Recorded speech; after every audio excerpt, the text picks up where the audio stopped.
माजी खासदार चंद्रकांत खैरे हे शिवसेनेचे जुने आणि प्रभावी नेते मानले जातात। त्यांनी संभाजीनगरमध्ये शिवसेना वाढवली, 2 वेळा विधानसभेवर निवडून आले असा त्यांचा राजकीय प्रवास आहे।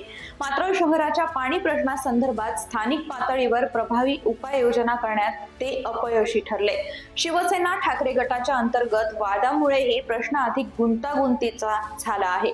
अलीकडेच चंद्रकांत खैरे आणि अंबादास दानवे यांच्यातील वाद समोर आलाय, त्यामुळे पक्षाच्या एकजुटीवरही प्रश्नचिन्ह निर्माण झालेत। शहरातील पाणी टंचाईवर शिवसेना ठाकरे गट आता आंदोलन करतय, मोर्चे काढले जात आहेत, घराघरात पत्रकं वाटली जात आहेत। 25 वर्ष महापालिकेत त्यांचीच सत्ता होती, त्यावेळी काय केलं? दीर्घकालीन उपाययोजना, जलसंपत्तीचं नियोजन, जायकवाडी धरणातील पाण्याचं समन्वय वाटप, पाईपलाईनच्या समस्या, नॉन नेटवर्क झोन मध्ये पाणी पोहोचवण्याची व्यवस्था, या बाबतीत त्यांच्याच काळात ठोस काम झालेलं दिसत नाही।